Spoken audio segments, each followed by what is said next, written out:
Good morning students. Akanksha Kumari जुड़ चुकी हैं। सचिन राज, मोस्ट वेलकम आप लोगों का फिजिक्स क्लासेस में। अभी हम लोग आधे घंटे 40 मिनट तक फिजिक्स पढ़ेंगे, उसके 10 मिनट गैप के बाद जो है 10 मिनट गैप करेंगे, उसके बाद फिर केमिस्ट्री पर आएंगे। आकांक्षा, सचिन, दीपक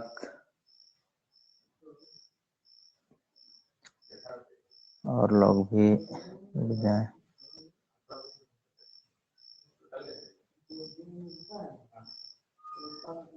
ओके, तो हम लोग जो है थोड़ा सेट कर लेते हैं और क्लास की तरफ चलते हैं। आज हम लोगों को क्लास में अपवर्तनांक देखना है।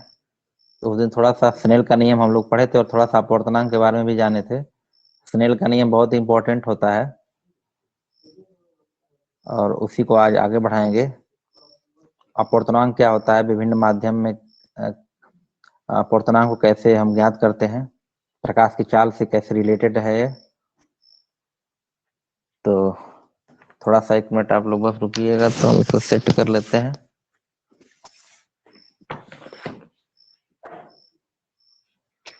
ये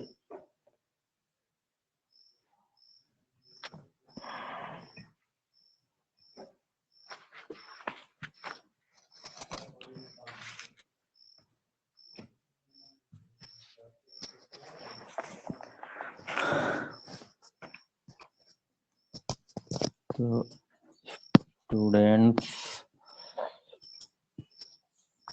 आज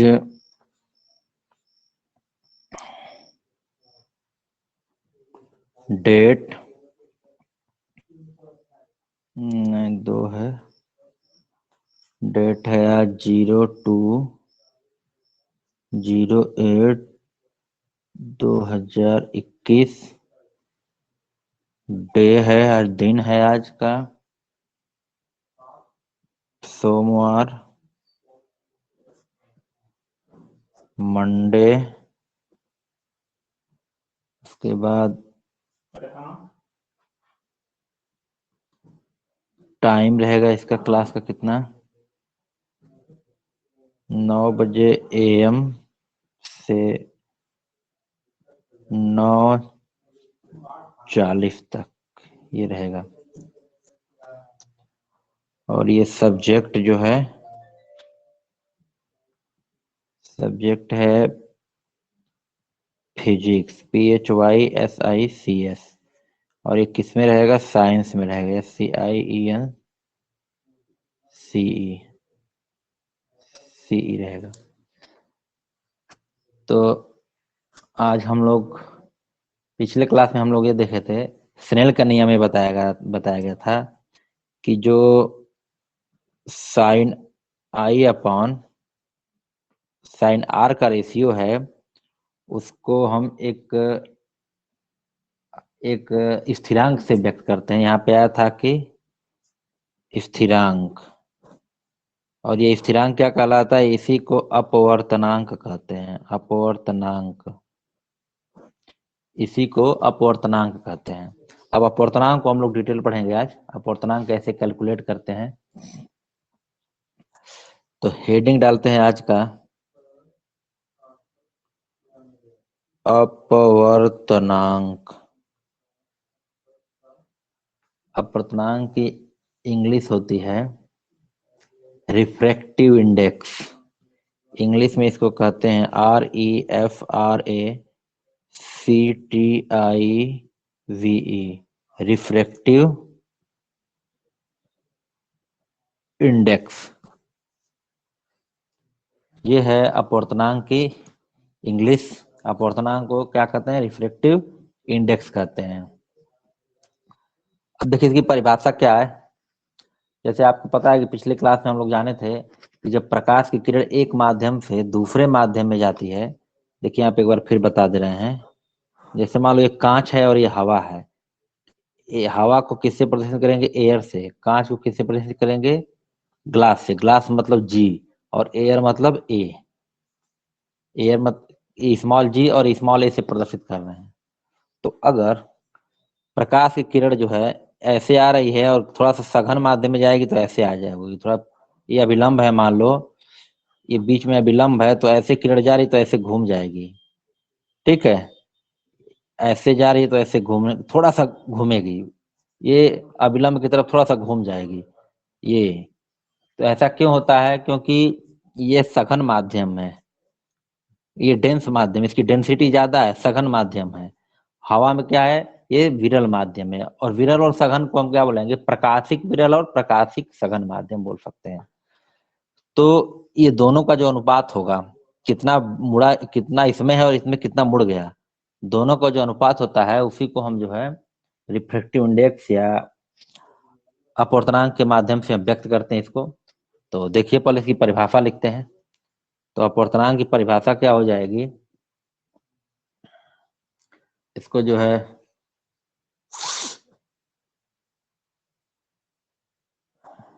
एक मिनट, यहां से परिभाषा,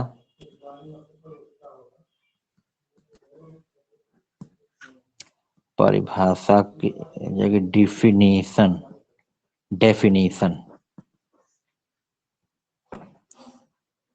ठीक है।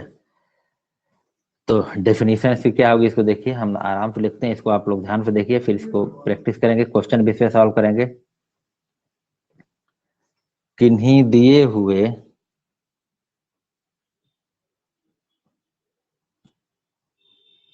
किन्हीं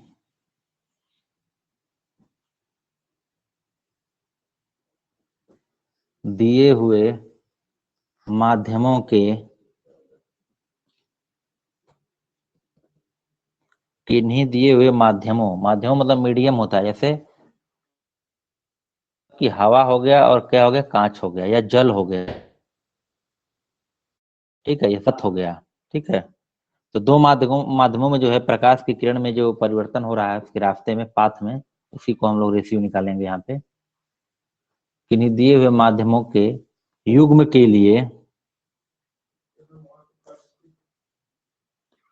माध्यमों के युग्म के लिए होने वाले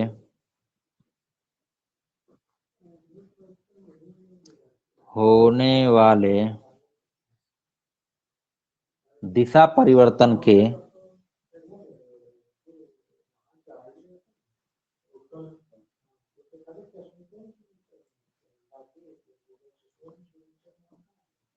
विस्तार को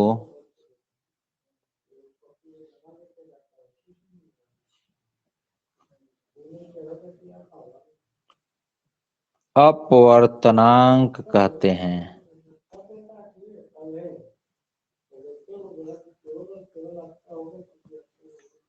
अपवर्तनांक कहते हैं, रिफ्रैक्टिव इंडेक्स।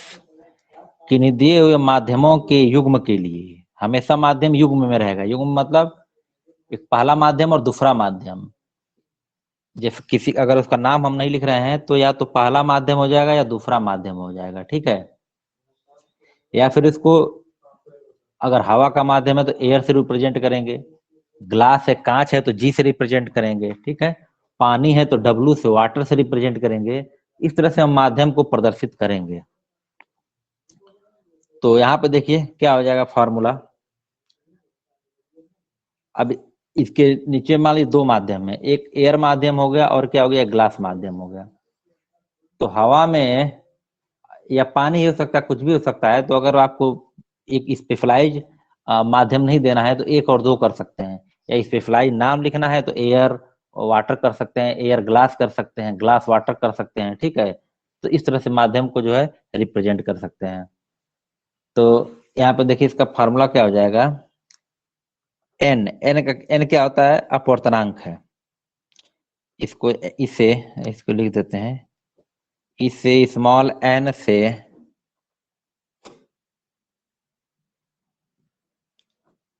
प्रदर्शित करते हैं,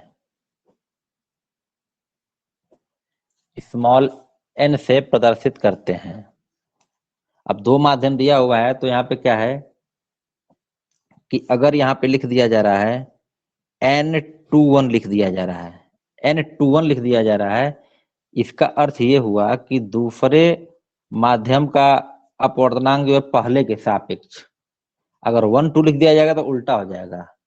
तो यहाँ पे देखिए अपवर्तनांक 2-1 का मतलब क्या हो गया कि दूसरे माध्यम का अपवर्तनांक पहले के सापेक्ष, तो ये हो जाएगा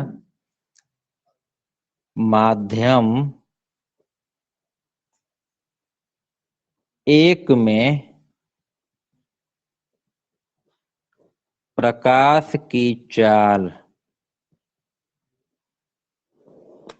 बटा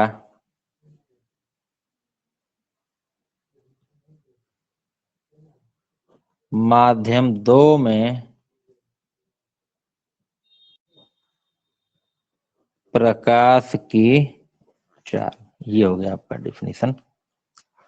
माध्यम 1 में प्रकाश की चाल और ये हो गया माध्यम 2 में प्रकाश की चाल। इससे क्या प्रतीत हो रहा है कि ये क्या है कि दूसरे माध्यम का पहले माध्यम के सापेक्ष अपवर्तनांक क्या है।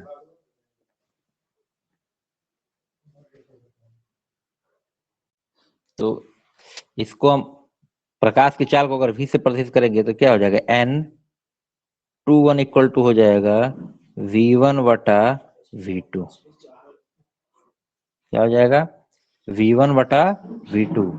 और v1 v2 क्या है, कॉपी को थोड़ा ऊपर कर दीजिए। अच्छा नहीं दिख रहा है इसमें, सॉरी। अब दिखा? हाँ सर दिख रहा है। ओके, हाँ ध्यान नहीं दिए जो है। देखिए फिर से इसको बता दे रहे हैं।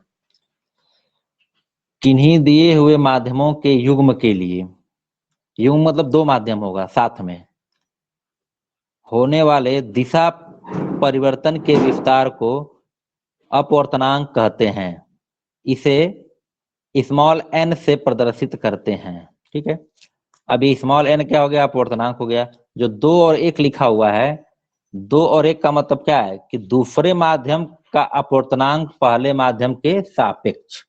अगर यहाँ पे 1-2 हो जाएगा तो जैसे यहाँ पे 2-1 लिखा हुआ है, इसी तरह क्या लिख सकते हैं, इसी तरह आगे बता दे रहे हैं।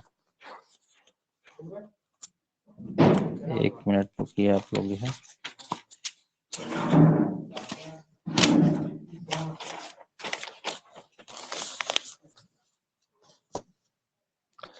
यहाँ पे अगर यहाँ पे क्या हो जाएगा, n मतलब अपवर्तनांक 1-2 हो जाएगा, 1-2 हो जाएगा तो क्या हो जाएगा, अब उसका उल्टा हो जाएगा,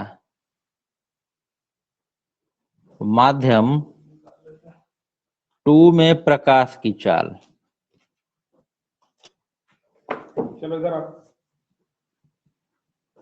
बटा माध्यम 1 में प्रकाश की चाल। ठीक है,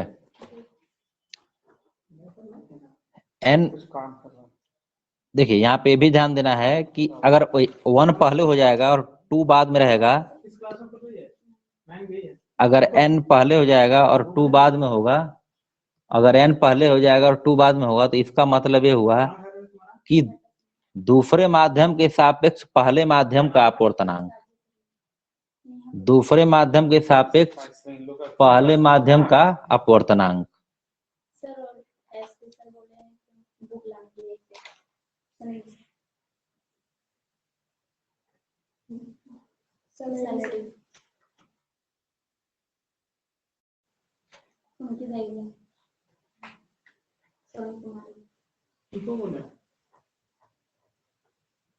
कौन सर को बोला? आएगी यहाँ तब ना आएगी पढ़ने के लिए, बोले क्या सर की बुक लेते हैं ना कल से जाएगा। मैं उसको थोड़ी लगा स्कूल जब तक आएगी तब तक बोले कॉल करके पूछने। इससे नहीं होता ना जी, तो रेंट को आना पड़ेगा। रेंट वाला पड़ेगा, सिग्नेचर से बदले कौन करेगा? तो आइए टॉपिक पे। दूसरे माध्यम का के सापेक्ष पहले माध्यम का अपवर्तनांक रहेगा तो 1-2 लिखेंगे। अगर पहले माध्यम के सापेक्ष दूसरे माध्यम का अपवर्तनांक निकालना रहेगा तो 2-1 लिखेंगे। तो ये हो जाएगा इसमें डिफरेंस थोड़ा सा। और अब देखिए यहाँ पे तो हो जाएगा n V12 इक्वल टू हो जाएगा V2 अपॉन V1। V क्या है? माध्यम 2 में प्रकाश की चाल और माध्यम 1 में प्रकाश की चाल। ये हो गया इसका फॉर्मूला। अगर देखो यहाँ पे हम पर्टिकुलर अगर हम माध्यम का नाम लिख दें, जैसे पहला माध्यम क्या हो गया आपका हवा।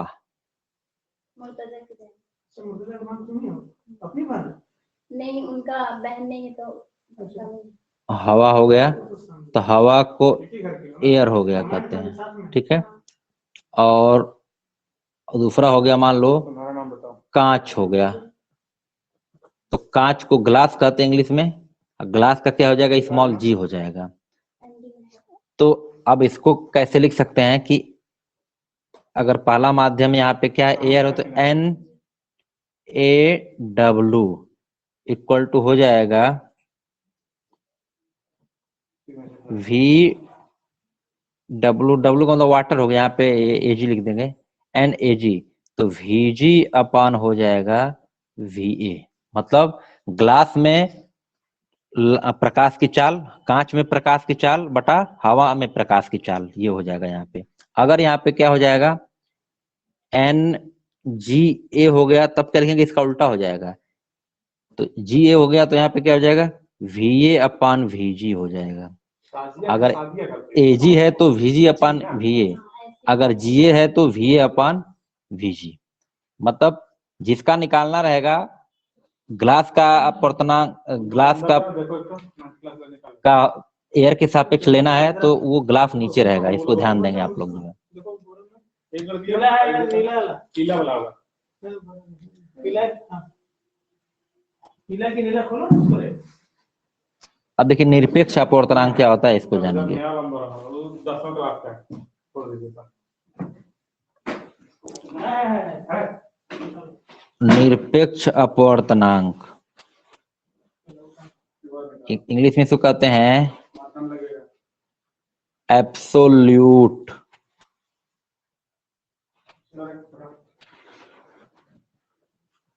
Refractive index. Absolute refractive index बोलेंगे इसको। एब्सोल्यूट रिफ्रैक्टिव इंडेक्स का मतलब ये हुआ, इसको परिभाषित कर दे रहे हैं।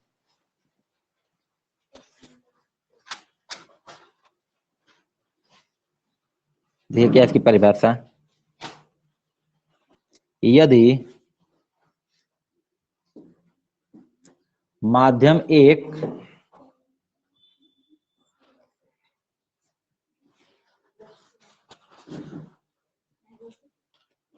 निर्वात या वायु है, निर्यात या वायु ये फिक्स रहेगा। यदि माध्यम 1 निर्वात या वायु है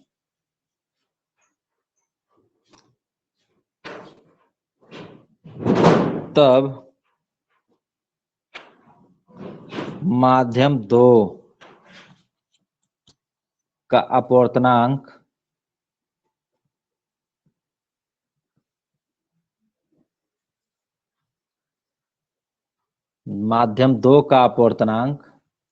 निर्वात के सापेक्ष माना जाता है।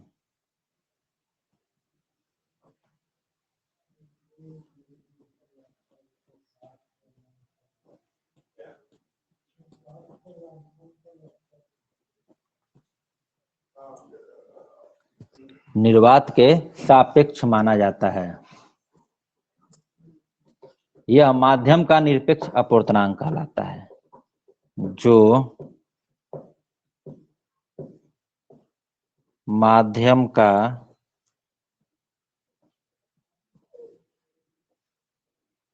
निरपेक्ष अपवर्तनांक कहलाता है। इसका फार्मूला क्या हो जाएगा?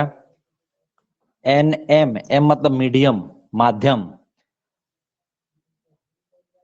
निर्वात के सापेक्ष माध्यम का निकालना है, तो यहाँ पे निर्वात तो फिक्स रहेगा ऊपर, तो ये हो जाएगा निर्वात में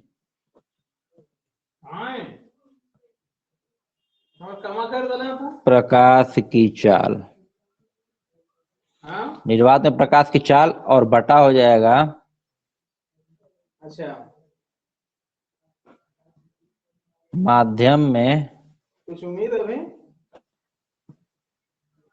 प्रकाश की तो कितने देर में चाल, उम्मीद है? ये चीज हो जाएगा आपका कि अगर हवा वाला फिक्स हो गया तो जो माध्यम का निकालना रहेगा उसको मीडियम यहाँ पे लिख देंगे, ठीक है, प्रोसेस हम कितने दिन में लागू लोग मिलते रहो, 15-20 दिन और में उसी को यहाँ पे नीचे लिखेंगे, माध्यम जो रहेगा उसमें प्रकाश की चाल को, तो ये फार्मूला हो जाएगा।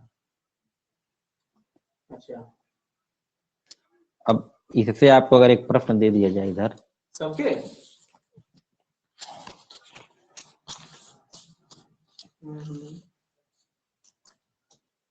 इससे अगर एक प्रश्न दे दिया जाए, कुछ हो गया कुछ अच्छा प्रश्न पहले एक टॉपिक पढ़ा देते हैं तब कल कराएंगे, क्योंकि थोड़ा सा बचा है इसमें, ज्यादा नहीं बचा है। हाँ घर में ठीक है कुछ एक चीज और जानिए कि जो निरपेक्ष अपवर्तनांक है उसको अपवर्तनांक कहते हैं। माध्यम का निरपेक्ष अपवर्तनांक एब्सोल्यूट कहते हैं जिसको, निरपेक्ष अपवर्तनांक केवल अपवर्तनांक कहलाता है।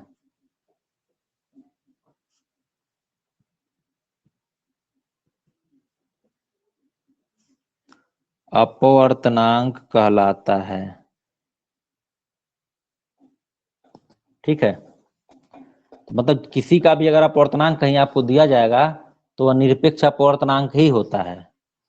इसको हमेशा ध्यान देंगे, एयर के सापेक्ष निकाला जाता है या निर्वात के सापेक्ष जो है किसी भी माध्यम का अपवर्तनांक जो निकाल करके और टेबुलेशन करके बुक में दे दिया जाता है।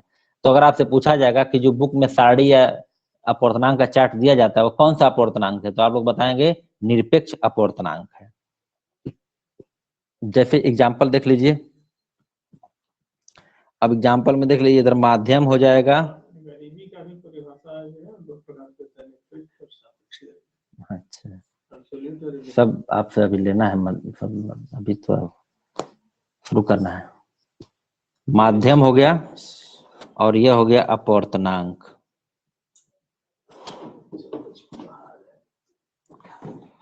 अब देखिए, अब अगर माध्यम जो है वायु है, वायु का हमको निकालना है, तो वायु का अपवर्तनांक जो होता है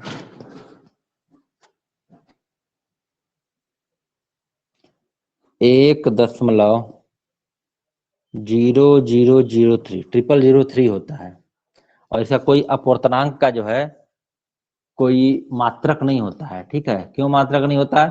क्योंकि दोनों जो है चाल होता है ना, एक माध्यम प्रकाश की चाल बटा दूसरे माध्यम प्रकाश की चाल, तो प्रकाश की चाल से चाल जो है कैंसिल हो जाता है, तो यह एक जो है बीमाहीन राशि है, तो आप लोग नहीं जानते होंगे, ये 11th की चीज है, डायमेंशनलेस होता है यह, कोई इसका डायमेंशन नहीं होता है। तो अपवर्तनांक जो है इसका कोई मात्रक नहीं होता है, ठीक है, बस इसका माध्यम के सापेक्ष अपवर्तनांक जानेंगे तो वायु का जो है निर्वात के सापेक्ष अपवर्तनांक कितना होता है 1.003। इसी प्रकार से जल, अच्छा वायु को अब कैसे प्रस्तुत कर देंगे, Na, जल को कैसे करेंगे NW, ये कितना होता है 1.33। NW कितना होता है जल का 1.33। इसी प्रकार बर्फ, बर्फ को क्या करेंगे N आइस, आई लिख देंगे, और इसका कितना हो जाएगा 1.31, 1.31 हो जाएगा। इसके बाद है एल्कोहल,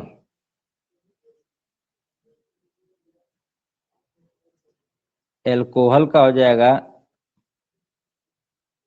1.36। उसके बाद है केरोसिन, इसका हो जाएगा 1.44, केरोसिन का हो जाएगा 1.44।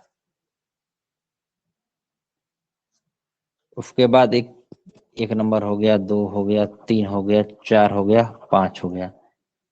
छठवें पे आते हैं संगलित क्वार्ट्ज,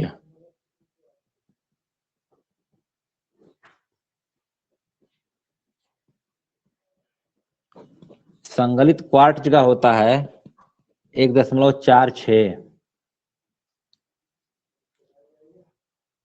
सतवा क्या हो गया? तारपीन तेल, इसका हो जाएगा 1.47। इसको याद करना है, याद कर लेंगे तो बढ़िया रहेगा। 8वां हो गया बेंजीन,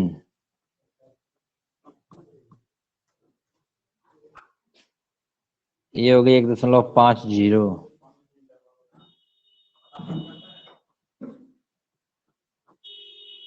और एक हो गया क्राउन कांच, क्राउन कांच का होता है 1.52।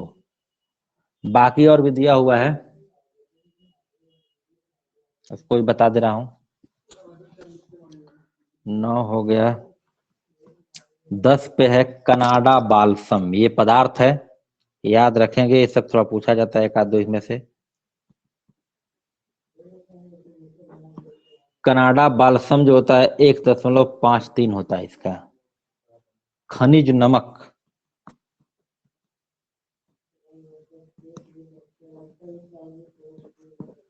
खनिज नमक का 1.54 होता है।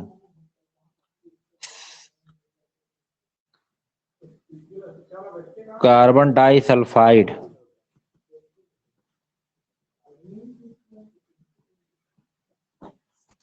ये कार्बन डाइसल्फाइड का होता है 1.63 होता है। ये देखिए धीरे धीरे बढ़ता जा रहा है, जितना ज्यादा जिसका अपवर्तनांक होगा वो माध्यम उतना ही सघन होगा, इसको याद रखेंगे। प्रकाशिक सघन माध्यम कहते हैं इसको। और सघन फ्लिंट कांच 13 नंबर पे है। सघन फ्लिंट, सघन फ्लिंट कांच को बोलेंगे 1.65 है। और 14 नंबर पर है रूबी, रूबी को माणिक्य भी बोलते हैं, माणिक्य, इसको ध्यान देंगे। और इसका 1.71। फिर 15 नंबर पर है नीलम, नीलम का जो है 1.77 है, बहुत ज्यादा है। उसके बाद है लाफ्ट में, तो नहीं दिख रहा है। अच्छा साफ नहीं दिख रहा है यस सर, लिखावट में? आप दिख रहा है सर। अच्छा अच्छा ठीक है, मैं बोल भी दे रहा हूँ इसीलिए। का ये हो गया। नीलम का देखिए लास्ट में, नीलम का हो गया कितना? 1.77। और इसके बाद हीरा, हीरा का तो पूछा जाता है ज्यादातर, ठीक है ना? तो हीरा का हो गया सबसे ज्यादा होता है, इसमें ध्यान देंगे 2.42। ये पूछा जाता है कि किस पदार्थ का अपवर्तनांक सबसे ज्यादा होता है, तो हीरा का होता है। कितना होता है? 2.42 होता है, ये लास्ट हीरा। तो हीरा वाला जरूर याद कर लेंगे, हीरा का सबसे ज्यादा होता है, ठीक है। तो एक चीज और यहाँ पे ध्यान देंगे कि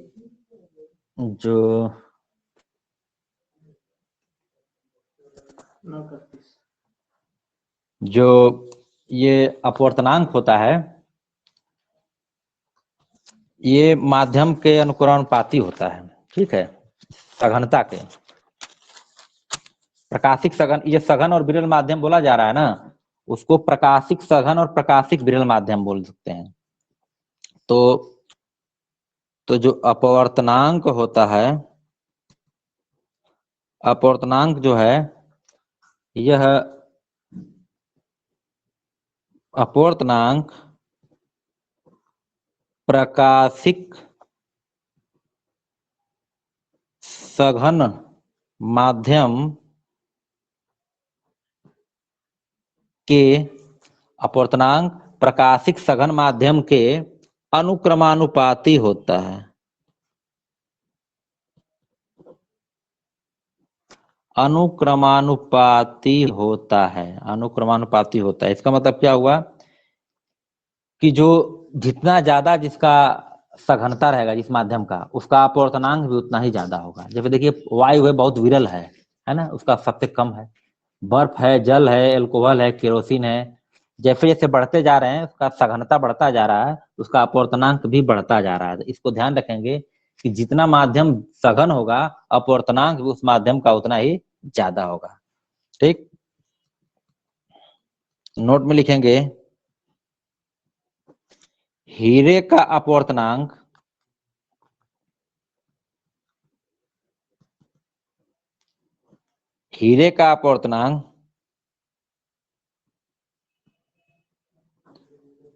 सबसे अधिक होता है, सबसे अधिक होता है। हीरे का अपवर्तनांक सबसे अधिक होता है। ये प्रश्न पूछ लिया जाता है अक्सर कि किस पदार्थ का अपवर्तनांक जो है सबसे ज्यादा होता है, तो हीरा का। और एक क्वेश्चन इस हीरा से और आता है केमिस्ट्री में कि प्रकृति का सबसे कठोर पदार्थ कौन है, तो वो भी हीरा ही है। ठीक है, तो दो चीजें हीरा से क्वेश्चन उठता है, डायमंड से प्रकृति का सबसे कठोर पदार्थ हीरा कहलाता है और सबसे ज्यादा अपवर्तनांक किसका होता है, हीरा का होता है। तो एक चीज आप ध्यान देंगे हमेशा कि जो माध्यम जितना ज्यादा सघन होगा उसका अपवर्तनांक भी उतना ही ज्यादा होगा। ठीक है, तो यहां तक हम लोग जो है इस पे कुछ क्वेश्चन है, तो आज थोड़ा टाइम कम है तो इसको नेक्स्ट क्लास में हम लोग जो क्वेश्चन को करेंगे और उसके बाद हम लोग आ जाएंगे गोलीय लेंस पर नेक्स्ट क्लास में ही। और इसके बाद 10 मिनट बाद जो है आप लोगों का 9:50 से आप लोगों की केमिस्ट्री की क्लास शुरू हो रही है। ठीक है, 9:50 से हम अभी फिर लाइव आएंगे और केमिस्ट्री क्लासेस आप लोगों को जो है कराएंगे। ओके, तो आप लोग 10-12 मिनट जो भी बचा है उसको थोड़ा सा आप लोग रेस्ट लीजिए, पानी उनी पी लीजिए, नाश्ता कर लीजिए, उसके बाद फिर हम लोग केमिस्ट्री क्लास पे आते हैं। Okay, thank you.